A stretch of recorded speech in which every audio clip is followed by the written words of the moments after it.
ওকে।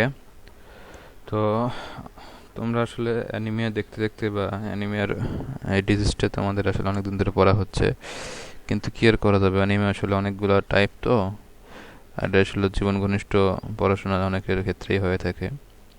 তো এই জন্য চেষ্টা করতেছি যে যে তোমার অ্যানিমিয়াটা যেন তোমাদের সবার ঠিক থাকে আর কি, যে কমপক্ষে নিজেদের কারো অ্যানিমিয়া হলে বা কোনো কারো রিলেটিভের অ্যানিমিয়া হলে যদি তোমরা জিনিসগুলো বুঝতে পারো বা সেরকম সাজেশন দিতে পারো। তো ঠিক আছে, আজকে আমাদের অ্যানিমিয়ার যে বাকিগুলো আছে সেগুলো আমরা শুরু করতেছি।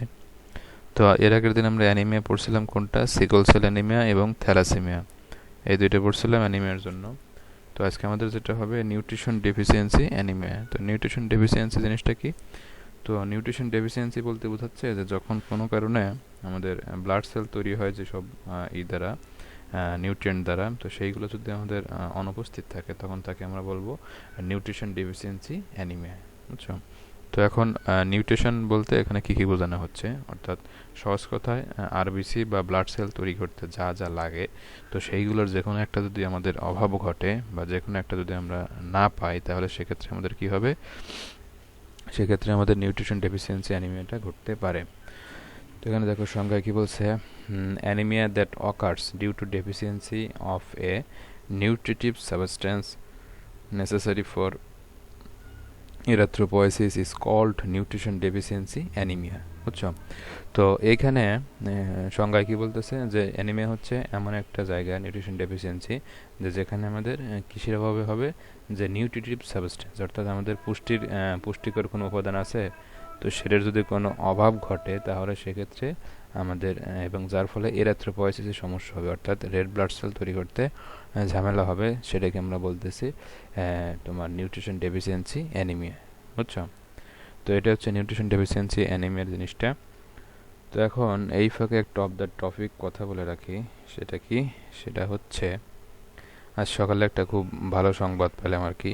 তো আসলে ভালো সংবাদ বলতে ভালো সংবাদই বলা যায়। সেটা হচ্ছে কি, যে বর্তমানে বহুল আলোচিত রিজেন গ্রুপের যেই ছিল আর কি চেয়ারম্যান ছিল শাহেদ, সে ধরা পড়ছে কার হাতে, র্যাবের হাতে। বুঝছো? সাতক্ষীরা দেশে পালা যাচ্ছিল। তো অনেকে অনেক ধরনের কথাবার্তা লিখছে যে সেই নবাব সিরাজউদ্দৌলার মধ্যে নৌকা চড়ে পালাচ্ছিল, কিন্তু এই ফাঁকে ধরা পড়ছে। বুঝো নাই? যাই হোক, ধরা পড়ছে তো আমরা খুশি হয়েছি আলহামদুলিল্লাহ। বাদ বাকি এখন বিচারটা যেন ঠিকঠাক হয় এবং এর সাথে যারা রিলেটেড তাদের সবার যেন মুখোশ উন্মোচিত হয়, সেটাই আমরা চাই আর কি। ঠিক আছে?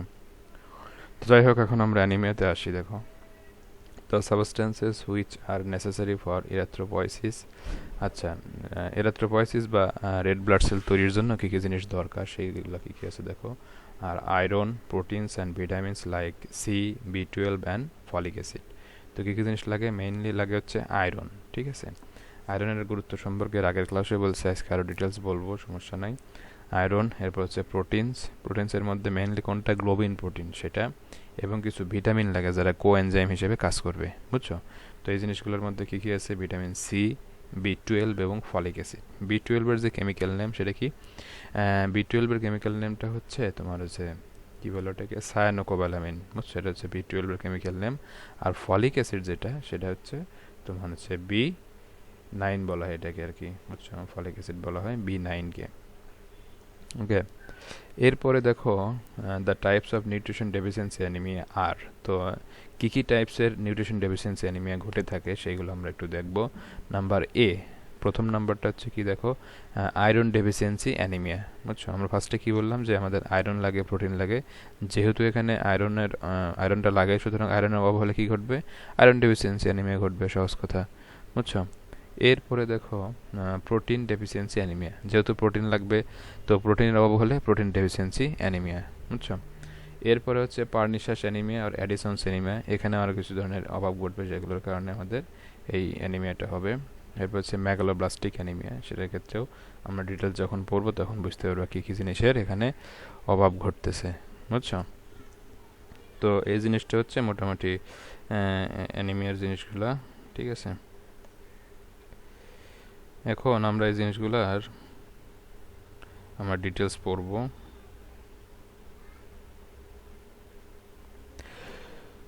তো ডিটেলসের মধ্যে কি কি আছে তোমার দেখো,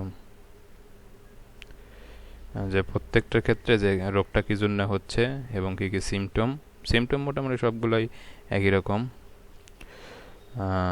আর কী কী ট্রিটমেন্ট দেওয়া যেতে পারে, বুঝছো? তো সেই জিনিসগুলো আমরা এখন দেখব প্রত্যেকটা ধরে ধরে, বুঝছো? তো এরপরটা দেখো, হ্যাঁ কই গেল,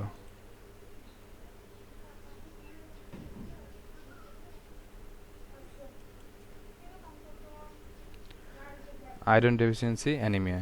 তো আয়রন ডেফিসিয়েন্সি অ্যানিমিয়াটা কি? দেখো, আয়রন ডেফিসিয়েন্সি অ্যানিমিয়াটা হচ্ছে, এখানে কি বলতেছে, iron deficiency anaemia is the most common type of anaemia. তো এটা সবচেয়ে বেশি কমন আর কি। আমরা যেটা আগেই বলছি যে আয়রনটা খুব বেশি ইম্পর্টেন্ট এবং এটার অভাবে খুব দ্রুত অ্যানিমিয়াতে কনভার্ট হয়ে যায়, কারণ আয়রনের অভাবটা খুব বেশি ইফেক্ট ফেলে, কারণ আয়রনটা একটা মোস্ট ইসেনশিয়াল একটা কম্পোনেন্ট, ঠিক আছে? It develops due to inadequate availability of iron for hemoglobin synthesis. তো এটার কারণে আমাদের বডির জন্য তোমার কি করতে পারে না, সে হিমোগ্লোবিন সহজে তৈরি করতে পারে না, বুঝছো? এটা হচ্ছে ইনঅ্যাডিকুয়েট একটা অ্যাভেলেবিলিটি। যখন পরিমাণ মতো বা পর্যাপ্ত পরিমাণে আয়রন থাকবে না হিমোগ্লোবিন সিনথেসিসের জন্য, তখন সেটাকে আমরা বলবো আয়রন ডেফিসিয়েন্সি অ্যানিমিয়া। এখানে আরবিসিগুলো কীরকম হয়ে যাবে? RBCs are microcytic and hypochromic. তো আরবিসিগুলোর সাইজও ছোটো হয়ে যাবে এবং কী হবে, হাইপোক্রোমিক, মানে তাদের হিমোগ্লোবিনের পরিমাণটাও কমে যাবে, ঠিক আছে? Causes of iron deficiency anaemia. তো আয়রন ডেফিসিয়েন্সি অ্যানিমিয়ার জন্য আমাদের কী কী কজ আছে বা কারণ আছে? নাম্বার 1 হচ্ছে লস অফ ব্লাড। তো ব্লাড লসটা যে কোনো ফর্মে হতে পারে, হয়তো কোনো অ্যাক্সিডেন্ট বা কোনো বার্ন বা ট্রমা এই ধরনের কিছু হতে পারে, অথবা কারো কোনো নির্দিষ্ট কোনো ডিজিজের কারণে সেক্ষেত্রে তার হয়তো হতে পারে যে নিয়মিত তার ব্লাড লস হয়, তো এরকম ব্যাপারগুলো ঘটতে পারে। এরপর নাম্বার 2 হচ্ছে ডিক্রিজড ইনটেক অফ আয়রন। যখন কেউ পরিমিত আয়রন ইনটেক করবে না, অর্থাৎ কোনো কারণে সে নিউট্রিশনের মাধ্যমে হোক বা অন্য কোনো ফর্মে সে আয়রন গ্রহণ করবে না, তখন তার ক্ষেত্রে আয়রনের ডেফিসিয়েন্সি দেখা দিবে।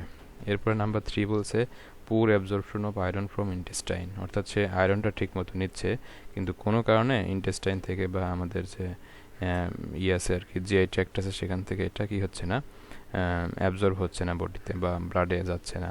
এরপর number 4 increase demand for iron in conditions like growth and pregnancy. যখন কোনো কারণে বডির নর্মাল আয়রন রিকোয়ারমেন্টটা বেড়ে যায় কিন্তু বডি সে ফুলফিল করতে পারে না, বিশেষ করে তোমার প্রেগনেন্সি কন্ডিশনে বা গ্রোয়িং কন্ডিশনে যখন বড় হচ্ছে ছোটো থেকে, তখন সেক্ষেত্রে যেহেতু আয়রনের ডিমান্ডটা বেড়ে যাচ্ছে, তো এই সময় যদি অতিরিক্ত আয়রন ইনটেক না হয়, সেক্ষেত্রে এই প্রবলেমগুলো দেখা দিতে পারে, অর্থাৎ আয়রন ডেফিসিয়েন্সি দেখা দিতে পারে। তো এটা ছিল আমাদের আয়রন ডেফিসিয়েন্সি অ্যানিমিয়ার কারণগুলো, ঠিক আছে? এরপরে দেখো আসতেছে আমাদের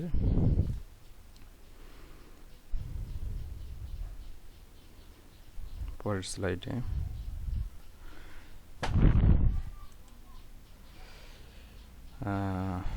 features of iron deficiency anaemia. তো আয়রন ডেফিসিয়েন্সি অ্যানিমিয়ার ক্ষেত্রে সে হচ্ছে তোমার ধরো কি বলে, সেটা হচ্ছে তোমার কী কী ধরনের বৈশিষ্ট্য দেখা দেয়, ঠিক আছে? নাম্বার 1 দেখো কি লিখছে, ব্রিটল নেলস। ব্রিটল নেলস মানে কি, যখন তোমার কি হবে, ব্রিটল নেলসটা হচ্ছে যে যখন তোমার এই নখগুলা, বিশেষ করে তোমার ওই হাত এবং পায়ের যে নখগুলো আছে, এগুলো খুব বেশি হয়ে যাবে, তোমার কি বলে এটাকে, ব্রিটেল, মানে নরম হয়ে যাবে, অল্প কারণে ভেঙে যাবে, বুঝছো? এই টাইপের জিনিস হবে। তো এটাকে আমরা বলতেছি ব্রিটল নেলস, বুঝছো? আরেকটা জিনিস কি ঘটবে দেখো, আরেকটা জিনিস যেটা ঘটবে, হ্যাঁ, সেটা হচ্ছে তোমার স্পুন শেপড নেলস। অর্থাৎ যদি কোনো কারণে আমাদের নেল বা নখটা স্পুন শেপড হয়ে যায় আর কি, বুঝছো? স্পুন শেপ মানে কি চামচের মতো আর কি, হ্যাঁ, ভিতরের জায়গাটা চামচের মতো হয়ে যাবে, অর্থাৎ ভিতরে যে সাইজটা থাকবে সেটা ভিতরের দিকে ফাঁকা হয়ে যাবে, ফলে তোমার এটা হয়ে যাবে আর কি, চামচের মতো একটা শেপ তৈরি করবে। এরপরে দেখো বলছে ব্রিটেল হেয়ার। ব্রিটেল হেয়ারটা কি, যে চুলটাও খুব বেশি ভঙ্গুর হয়ে যাবে, অর্থাৎ অল্প মানে একটু স্ট্রেস লাগলেই বা একটু আঁচড়াতে গেলে বা একটু মানে প্রেশার পড়লে চুলগুলো ভেঙে যাবে, বুঝছো? তো এটা মোটামুটি অ্যানিমিয়ার একটা, বিশেষ করে আয়রন ডেফিসিয়েন্সি অ্যানিমিয়ার একটা লক্ষণ, বুঝছো? এরপরে দেখো অ্যাট্রোপি অফ প্যাপিলিয়া ইন টাং। তো একটা হচ্ছে যে তোমার যখন কোনো কারণে আমাদের কি বলে টাঙের মধ্যে বা জিহ্বার মধ্যে ছোট ছোট এরকম নোডিউলের মতো তৈরি হবে অ্যাট্রফি, তো তখন সেটাও একটা বৈশিষ্ট্য হতে পারে। এরপর ডিসফ্যাগিয়া, ডিসফ্যাগিয়া মানে হচ্ছে কি তার ঢোক চিপতে কষ্ট হবে, অর্থাৎ সে খাবার খাইতে তার গলার মধ্যে দিয়ে যাইতে বা সোয়ালো করতে তার অনেক বেশি মানে কষ্ট হবে, সেটাকে আমরা বলতেছি ডিসফ্যাগিয়া। ওকে, এরপর দেখো এটার পরে আমাদের আসতেছে protein deficiency anaemia. Protein deficiency অ্যানিমিয়াটা দেখো কি জন্য হচ্ছে, due to deficiency of proteins the synthesis of haemoglobin is reduced. বুঝছো, যখন কোনো কারণে তোমার হিমোগ্লোবিন তোমার গ্লোবিন প্রোটিনটা তোমার যেটা আমাদের হিমোগ্লোবিনের জন্য খুব ইম্পর্টেন্ট, তো সেটাকে আমরা বলতেছি যে মানে প্রোটিন ডেফিসিয়েন্সি অ্যানিমিয়া। তো এটা যখন আমাদের প্রোটিনটা কমে যাবে তখন সেক্ষেত্রে আমাদের অ্যানিমিয়াটা হতে পারে। বুঝছো, দেখো due to deficiency of proteins the synthesis of haemoglobin is reduced, আমাদের হিমোগ্লোবিন সিনথেসিসটা কমে যাবে। The RBCs are macrocytic and hypochromic. তো এখানে আমাদের কি হবে, আরবিসিগুলা সাইজে তোমার বড় হয়ে যাবে কিন্তু তাদের আরবিসি কি বলে হিমোগ্লোবিনটা কমে যাবে। ঠিক আছে, এটা। এরপরে দেখো পার্নিশাস অ্যানিমিয়া অর অ্যাডিসন্স অ্যানিমিয়া, এটা কি বলছে, Pernicious anemia or Addison's anemia is the anemia due to deficiency of vitamin B12। যখন ভিটামিন B12 এর অভাব ঘটবে, ভিটামিন B12টা কি আমরা জানি সেটা হচ্ছে তোমার কি এই সায়ানোকোবালামিন। তো এটা যদি মানে কম হয়ে যায় বডিতে তখন সেক্ষেত্রে আমাদের পার্নিশাস অ্যানিমিয়া ঘটতে পারে। বুঝছো, তো এক্ষেত্রে দেখো কি কি আছে, autoimmune destruction of parietal cells causes atrophy of the gastric mucosa। বিশেষ কিছু ডিজিজ আছে যার কারণে তোমার কি হবে, আমাদের যে গ্যাস্ট্রিক মিউকোসা আছে অর্থাৎ ইন্টেস্টাইনের ভিতরে যে ছোটো ছোটো প্রজেকশনগুলো আছে, তো এগুলো কী হয়ে যাবে, নষ্ট হয়ে যাবে বা ব্রেকডাউন করবে। তো এর কারণে তোমার কি হবে, আমাদের এই মানে ফুডগুলো অ্যাবজর্ব হতে সমস্যা হবে। The gastric atrophy results in decrease production of intrinsic factor and পুর অ্যাবজর্পশন অফ ভিটামিন B12। তো এই গ্যাস্ট্রিক অ্যাট্রোফির কারণে কি হবে যে আমাদের ইন্ট্রিনসিক ফ্যাক্টর বিশেষ করে ব্লাড তৈরির ক্ষেত্রে এবং বিভিন্ন ধরনের ভিটামিন B12 যেগুলো আছে সেগুলোকে অ্যাবজর্ব করতে জন্য খুব কঠিন হয়ে যাবে, অর্থাৎ অ্যাবজর্বটা কমে যাবে, অ্যাবজর্পশনটা অনেক কমে যাবে। Which is the maturation factor for RBC. তো যার কারণে আমাদের আরবিসির ফ্যাক্টরটাও মানে ম্যাচুরেশন ফ্যাক্টর যেহেতু কমে যাচ্ছে এজন্য এর পরিমাণটাও কমে যাবে, অর্থাৎ আরবিসি প্রোডাকশনটাও কমে যাবে। ঠিক আছে, RBCs are larger and immature with almost normal or slightly low hemoglobin level। তো আরবিসিটা এখানে তোমার সাধারণত বড়ও হইতে পারে বা নর্মালও থাকতে পারে এবং সেখানে সাধারণত প্রায় নর্মাল অথবা অল্প একটু কম হিমোগ্লোবিন থাকবে। আচ্ছা, এরকম ব্যাপারটা ঘটবে। এরপরে দেখো so cells are macrocytic and normochromic or hypochromic, অর্থাৎ সেলগুলো হবে সাইজে বড় এবং কালারটা হবে বা হিমোগ্লোবিন পরিমাণটা হয় কম থাকবে নাই মোটামুটি একই রকম থাকবে। বুঝছো, এটা হচ্ছে আমাদের ইসের ব্যাপারটা গেল। ঠিক আছে, এরপরে দেখো বাকি যেটা আছে, বাকি কি আছে দেখো তো, বাকি এখানে আছে আর একটা before knowing the cause of this anaemia. তো যখন এটার তোমার জানা যাইতো না আর কি, কারণটা জানা যায় নাই, তখন এটাকে কী ধরা হতো, it was very difficult to treat the patient and the disease was consider to be fatal. তো যখন এর কারণটা জানা যায় না যেটা ভিটামিন B12 এর অভাবে ঘটে, তখন এই ডিজিজটা আসলে কোনো হয় নাই, মানে খুবই ফ্যাটাল ছিল আর কি, অর্থাৎ এই রোগ হলে মানুষ মারাও যাইত, কারণ বুঝতো না যে কিসেরভাবে আসলে ব্লাডটা কমে যাচ্ছে এবং ধীরে ধীরে রোগীটা মারা যেত আর কি। বুঝছো, পরবর্তী যখন জানা গেছে এখন দেখা যায় যে ওইটা দিলে তখন আর ওই রোগীটা মারা যায় না। বুঝছো, ওটার ফ্যাটালিটিটা কমে গেছে। So it was called pernicious anaemia, এই জন্য এটাকে পার্নিশাস বলা হতো। যে পার্নিশাসের একটা হচ্ছে তোমারই কী বলে এটাকে ফ্যাটাল বা তোমার যেটা মৃত্যু ঘটায় আর কি, এরকম ব্যাপার স্যাপার। বুঝছো, ঠিক আছে। আচ্ছা, এরপরে দেখো যেটা আমাদের আসলো পার্নিশাস অ্যানিমিয়ার, দেখো কী কী জিনিস আছে। Pernicious anaemia is common in old age and it is more common in তোমার কি বলছে এটা ফিমেলস দেন ইন মেলস, অর্থাৎ তোমার এটা হচ্ছে মহিলাদের বেশি হয় পার্নিশাস অ্যানিমিয়াটা আর কি। হ্যাঁ, তো কারণ এখানে ভিটামিন B12 এর অভাবটা থাকে এই জন্য এদের বেশি হয়। Features of this type of pernicious anaemia are, তো এখানে কী কী ধরনের আছে বৈশিষ্ট্য আছে দেখো, lemon yellow colour of the skin, অর্থাৎ লেবু পাকলে যেরকম হলুদ কালার হয় না, তো অনেকটা ওরকম হলুদ কালার হয়ে যাবে স্কিনের কালারটা due to anaemic paleness and mild jaundice. যেহেতু এখানে তোমার কিছুটা হবে আর কি, তোমার কি বলে, যেহেতু কিছুটা তোমার কি বলে ওটাকে পেলনেস থাকবে, অর্থাৎ তোমার কালারটা কমে যাবে, হিমোগ্লোবিন কম থাকার কারণে কালার কমে যাবে এবং কিছুটা জন্ডিস থাকার কারণে এই সমস্যাটা তৈরি হবে। ঠিক আছে, এরপর দেখো কি বলছে, রেড সোর টাং, অর্থাৎ জিহ্বার মধ্যে একটা ঘায়ের সৃষ্টি হবে, লাল রঙের ক্ষত এরকম সৃষ্টি হবে। নাম্বার 3 বলছে নিউরোলজিক্যাল ডিসঅর্ডার, তো কিছু ক্ষেত্রে স্নায়বিক কিছু সমস্যা দেখা দিতে পারে। সেগুলো কি আছে দেখো, নিউরোলজিক্যাল ডিসঅর্ডার মধ্যে প্যারাস্থেশিয়া, যেটা কি abnormal sensations like numbness, tingling, burning. নামনেসটা কি আছে তোমার কোনো ক্ষেত্রে তোমার নামনেসটা হচ্ছে যে তোমার কোনো ধরনের সে অনুভূতি পাচ্ছে না, একটা অবশ হয়ে যাওয়ার মতো অবস্থা। আর টিংলিং হচ্ছে যে কানের মধ্যে সে একটা মানে একটা শব্দ শুনতে পাবে, কন কন কন কানের কোনো শব্দ শুনতে পাবে। আর বার্নিংটা হচ্ছে যে তোমার একটা পুরা জ্বালা পোড়া একটা অনুভব হবে আর কি। ঠিক আছে, তো এখানে দেখো প্রোগ্রেসিভ উইকনেস, অর্থাৎ ধীরে ধীরে তার উইকনেসটা বাড়তে থাকবে এরকম ব্যাপারটা। এরপর অ্যাটাক্সিয়া মাসকুলার ইনকোঅর্ডিনেশন, অর্থাৎ তার বডিতে মাসলগুলো আছে কোঅর্ডিনেট করতে পারবে না, বুঝছো, অর্থাৎ মানে কেমন যেন একটা শৈথিল্য বা বিকলাঙ্গতা চলে আসবে মাসলগুলোর মধ্যে, বুঝছো। এই ছিল অবস্থা পার্নিশাস অ্যানিমিয়ার ফিচার্স। এরপরে দেখো আমাদের বাকি যেটা আসলো ম্যাগলোব্লাস্টিক অ্যানিমিয়া। ম্যাগলোব্লাস্টিক অ্যানিমিয়াটা কি? Megaloblastic anemia is due to the deficiency of another maturation factor called folic acid. Folic acid is vitamin B9. Okay. Here the RBCs are not matured. তো এখানে আমাদের RBC গুলো ম্যাচিউরড হবে না। The DNA synthesis is also defective. তো এখানে DNA সিনথেসিসটাও problematic হবে। So the nucleus remains immature, এবং নিউক্লিয়াসটার জন্য তোমার অপরিপক্ক থাকবে বা তোমার থাকবে ইম্যাচিউর থাকবে। The RBCs are megaloblastic and hypochromic. তো এখানে তোমার সাইজটা বড় হবে এবং হাইপোক্রমিক, অর্থাৎ এটা তোমার হিমোগ্লোবিনের পরিমাণটা কম থাকবে। Features of pernicious anaemia appear in megaloblastic anaemia also. তো যখন কোনো কারণে ম্যাগলোব্লাস্টিক অ্যানিমিয়াটা তোমার হবে আর কি, পার্নিশিয়াস অ্যানিমিয়ার যেরকম ফিচার এখানে ম্যাগলোব্লাস্টিক অ্যানিমিয়ার ফিচার প্রায় একই রকম হবে। Hyper neurological disorders may not develop, কিন্তু এখানে নিউরোলজিক্যাল ডিসঅর্ডারটা নাও থাকতে পারে। ঠিক আছে, তো অর্থাৎ এখানে একটু ডিফারেন্ট থাকবে আর কি। ঠিক আছে, ম্যাগলোব্লাস্টিক অ্যানিমিয়াতে নিউরোলজিক্যাল মানে ডিসঅর্ডারটা অনুপস্থিত থাকবে। ঠিক আছে, এরপর হচ্ছে অ্যাপ্লাস্টিক অ্যানিমিয়া। অ্যাপ্লাস্টিক অ্যানিমিয়াটা হচ্ছে যে aplastic anaemia due to the disorder of red bone marrow.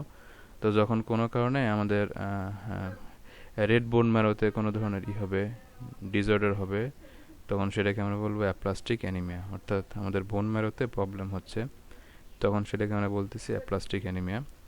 তো red bone marrow is reduced and replaced by fatty tissues. তো এখানে রেড বোন ম্যারোগুলো আমাদের কী হয়ে যাবে, কমে যাবে, এবং ফ্যাটি টিস্যু দ্বারা এখানে তোমার এটা রিপ্লেস হবে, অর্থাৎ রেড বোন ম্যারো না থেকে সেখানে টিস্যু, ফ্যাট টিস্যু চলে আসবে।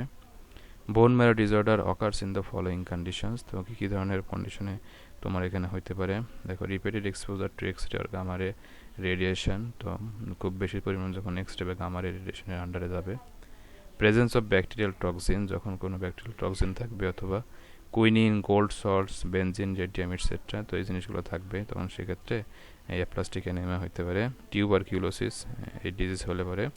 এরপরে viral infection like hepatitis and HIV infection, এই ধরনের ইনফেকশন হলে অ্যাপ্লাস্টিক অ্যানিমিয়াতে যাইতে পারে। In aplastic anaemia the RBCs are normocytic and normochromic, তো এখানে দুইটাই নর্মাল থাকবে, বুঝছো, নতুন ধরনের কোনো ঝামেলা তৈরি হবে না। তো এই ছিল আমাদের অ্যাপ্লাস্টিক অ্যানিমিয়া সম্পর্কে, যেখানে আমাদের কি হচ্ছিল, বোন ম্যারোতে মানে ডিফেক্টের কারণে ঝামেলা হচ্ছিল আর কি। ঠিক আছে, তো এখন আমাদের আসলো দেখো অ্যানিমিয়া অফ ক্রনিক ডিজিজ। তো বিভিন্ন ডিজিজ থাকে যেগুলোর কারণে আসলে অনেক পুরাতন রোগের কারণে তোমার নিয়মিত ব্লাড লস হয় বা ব্লাডের পরিমাণটা কমে যায়, যার কারণে আমাদের অ্যানিমিক কন্ডিশন দেখা দেয়। তো সেই ডিজিজগুলো কী কী হতে পারে দেখো, anaemia of chronic disease is the second common type of anaemia next to iron deficiency anaemia. অর্থাৎ প্রথমে হচ্ছে আয়রন ডেফিসিয়েন্সি অ্যানিমিয়া সবচেয়ে বেশি হয়, এরপরে হচ্ছে সেকেন্ড কমন টাইপ হচ্ছে তোমার কি এই অ্যানিমিয়া অফ ক্রনিক ডিজিজ, এটা হচ্ছে দ্বিতীয় মোস্ট কমন। ঠিক আছে, তো এখানে দেখো আমাদের কি বলছে, it is characterised by short life span. তো এটাই বলতেছিলাম যে তোমার দ্বিতীয় সবচেয়ে বেশি ক্ষেত্রে তোমার এই ক্রনিক ডিজিজের কারণে অ্যানিমিয়া হয়। It is characterised by short life span of RBCs. তো এখানে তোমার আরবিসির পরিমাণটা অনেক কম হবে আর কি, বুঝছো, অর্থাৎ এর বয়সকালটা কমে যাবে। আমরা সাধারণত জানি কতদিন থাকে, 120 দিন, কিন্তু এখানে তার লাইফ স্প্যানটা শর্ট হয়ে যাবে। caused by disturbance in iron metabolism or resistance to erythropoietin action। তো এখানে কি হবে, আয়রন মেটাবলিজমে প্রবলেম হবে অথবা এরিথ্রোপয়েটিন অ্যাকশনে সে ঝামেলা করবে। Anaemia develops after few months of sustain disease. তো একটা ডিজিজ অনেকদিন থাকার পরে তখন এই অ্যানিমিয়াটা হবে। আরবিসিগুলো কীরকম হবে, নর্মোসাইটিক এবং নর্মোক্রমিক, অর্থাৎ সাইজও ঠিক থাকবে এবং হিমোগ্লোবিনের পরিমাণটাও মোটামুটি ঠিক থাকবে, অর্থাৎ এখানে হিমোগ্লোবিনের পরিমাণটা খুব বেশি চেঞ্জ হবে না, বুঝছো। আচ্ছা, এরপরে দেখো আমাদের যেটা আসলো, common causes of anaemia of chronic disease, কী কী ক্ষেত্রে ডিজিজগুলো হয়। Non infectious inflammatory disease such as rheumatoid arthritis, যেটা বাতের ব্যথা আর কি, ক্ষেত্রে এই ধরনের ডিজিজ হতে পারে। এরপরে ক্রনিক ইনফেকশনস লাইক টিউবারকুলোসিস, যেটা হচ্ছে তোমার যক্ষার ক্ষেত্রে এই ডিজিজগুলো হতে পারে। ক্রনিক রেনাল ফেইলিউর, অর্থাৎ নিয়মিত যদি কারো রেনাল ফেইলিউর হয়, কিডনি ফেইলিউর হয়, সেক্ষেত্রে ডিজিজ হতে পারে, কারণ এখানে ইরিথ্রোপয়েটিন সিনথেসিসে সমস্যা হবে। এরপর হচ্ছে নিওপ্লাস্টিক ডিসঅর্ডার, অর্থাৎ ক্যান্সারের ক্ষেত্রে এই ঝামেলাগুলো হতে পারে, যেমন হস্কিন ডিজিজ, যেটা হচ্ছে তোমার লিম্ফোসাইট হয়, ক্যান্সার অফ লাং, ব্রেস্ট। তো লাং ক্যান্সার, ব্রেস্ট ক্যান্সারের কারণে এই ধরনের আমাদের এইগুলো হতে পারে। তো sign and symptoms of anaemia খুব বেশি ইম্পর্টেন্ট, কারণ বিশেষ করে তোমরা এগুলো দেখে বুঝতে পারো যে কারো এই ধরনের সমস্যা আছে কি নাই। ওকে, তো আমাদের দেখো কী কী ধরনের সাইন অ্যান্ড সিমটম পাওয়া যায়। ফার্স্টে স্কিন অ্যান্ড মিউকাস মেমব্রেন। স্কিনগুলোতে আমাদের কী কী ধরনের ঝামেলা পাবে দেখবা, যে colour of the skin and mucous membrane becomes পেল, একদম বিষণ্ণ, যেটাকে বলে হালকা কালার হয়ে যাবে, বুঝছো। এরপর paleness is more constant and prominent in buccal and pharyngeal mucous membrane conjunctiva, যেটা বলতেছে গালের মধ্যে বা তোমার চোখের নিচে, লিপস, ঠোঁট বা ইয়ার লোবস, কানের যে লতি, পাম এম নেল বেড, অর্থাৎ তোমার নখের যে একটা সাধারণ গোলাপি রং সেটা কমে যাবে। Skin loses the elasticity and become thin and dry, স্কিনেরটাও শুকনা হয়ে যাবে এবং ঢিলা হয়ে যাবে। Thinning loss and early greyness of hair occur. তো এরপরে আমাদের কি হবে, চুলটা পাতলা হয়ে যাবে, তারপর অকালে পেকে যাবে, চুল পড়তে থাকবে। The nails become brittle and easily breakable, নেলগুলো ভাঙবে। কার্ডিওভাস্কুলার সিস্টেমে কী কী সমস্যা আছে, there is an increase in heart রেটটা অনেক বেশি চেঞ্জ হয়ে যাবে, বুঝছো। কার্ডিয়াক আউটপুটটাও চেঞ্জ হবে। হার্ট ইজ ডাইলেটেড, হার্টটা অনেক বেশি ফুলে যাবে, ফেপে যাবে। And cardiac murmurs are produced, এবং কার্ডিয়াক যে একটা মানে শব্দ সেটা তৈরি হবে। The velocity of blood flow is increase, এবং ব্লাডের গতিটাও বেড়ে যাবে। রেসপিরেশনে কী কী প্রবলেম হয়, there is an increase in rate and force of respiration, sometimes it leads to breathlessness. তো মাঝে মাঝে এটা কী করে, শ্বাস বন্ধ করে দিতে পারে, এবং ডিসোপনিয়া হতে পারে, যেটার ক্ষেত্রে আমাদের ব্রিদিং করতে সমস্যা হতে পারে, ঠিক আছে। এরপর দেখো ডাইজেশনে কী কী সমস্যা হয়, অ্যানোরেক্সিয়া, এগুলো টার্মগুলো তোমরা একটু দেখবা কি এটার মিনিং কী। অ্যানোরেক্সিয়া মিনিং কি, নাউজিয়া মানে জানো ভমিটিং, জানো অ্যাবডোমেনাল ডিসকমফোর্ট, তলপেটের সমস্যা, কনস্টিপেশন, কোষ্ঠকাঠিন্য, পানি শেষে নেমে দেওয়ার, আর অ্যাট্রোপি প্যাপিলা ইন টাং, বুঝছো, যে আমাদের টাঙের যে অ্যাট্রোপি প্যাপিলা আছে সেগুলোতে সমস্যা, ক্ষত সৃষ্টি হবে। In aplastic anaemia necrotic lessons appear in mouth and ফ্যারিংস, মুখ এবং মুখের ভিতর যে অংশ সেগুলোতে তোমার বিভিন্ন ধরনের ক্ষত সৃষ্টি হতে পারে। মেটাবলিজমটা কি দেখো, বেজাল metabolic rate increase in severe anaemia, আমাদের মেটাবলিজম রেটটা বেড়ে যাবে। কিডনি ফাংশন ডিস্টার্ব হবে। অ্যালবুমিন ইউরিয়া ইজ কমন, অর্থাৎ আমাদের ইউরিয়ার সাথে অ্যালবুমিন যে প্রোটিন আছে সেটা বের হইতে থাকবে ইউরিনের সাথে। ওকে, এরপরে দেখো কী কী আর কোথায় সমস্যা হবে, রিপ্রোডাক্টিভ সিস্টেমে মেনোরহেজিয়া, অলিগোমেনোরহিয়া এবং অ্যামেনোরহিয়া, এই জিনিসগুলো সম্বন্ধে লাইভ ক্লাসে ডিটেলস আলোচনা করা হবে, ঠিক আছে। মেনোরহেজিয়া কি, অলিগোমেনোরহিয়া কি, এবং হচ্ছে অ্যামেনোরহিয়া কি। ওকে, এখন দেখো নিউরোমাস্কুলার সিস্টেমটা কি, increase sensitivity to cold, headache, তোমার এখানে খুব বেশি ঠান্ডা বা মাথা ব্যথায় তারা খুব বেশি কাত হয়ে পড়বে। এরপর ল্যাক অফ কনসেন্ট্রেশন, সে মনোযোগের অভাব হবে, রেস্টলেসনেস মানে অস্থির হয়ে যাবে, ইরিটেবিলিটি, খুব সহজে রেগে উঠবে, ড্রাউজিনেস, তার ঘুম ঘুম ভাব, ডিজিনেস আর ভার্টিগো, সেসব ক্ষেত্রে তার এগুলো হবে, ফেন্টিংগুলো হবে। নিউরোমাস্কুলার যে ডিজিজগুলো আছে, muscles become weak and patient feels like of lack of energy and fatigued quite often and quite easily। তো রোগীরা খুব দুর্বল হয়ে পড়বে এবং খুব সহজেই তারা উইক হয়ে যাবে, বুঝছো। এই ছিল মোটামুটি আমাদের জিনিসপত্র। তো মেনোরহেজিয়া, অলিগোমেনোরহিয়া এবং অ্যামেনোরহিয়া তিনটে হচ্ছে মেইনলি মেয়েদের ডিজিজ। তো এগুলো সম্পর্কে আমরা লাইভ ক্লাসে ডিটেলস বলবো। তার আগে যদি তোমরা পারো কষ্ট করে একটু গুগলে সার্চ করলে জিনিসগুলো পাইতে পারো, বুঝছো। তো মোটামুটি আজকে আমাদের ক্লাস এখানে শেষ, আর ব্লাড চ্যাপ্টারও শেষ, ঠিক আছে। তো লাস্ট একটা স্লাইড আছে, এই স্লাইডটাতে তোমরা সবাই দেখছো, তো এখানে নতুন করে দেখানোর কিছু নাই। ঠিক আছে, তো লাইভ ক্লাসে আমরা বাদ বাকি কথাবার্তা করব। ঠিক আছে, সবাই ভালো থাকো।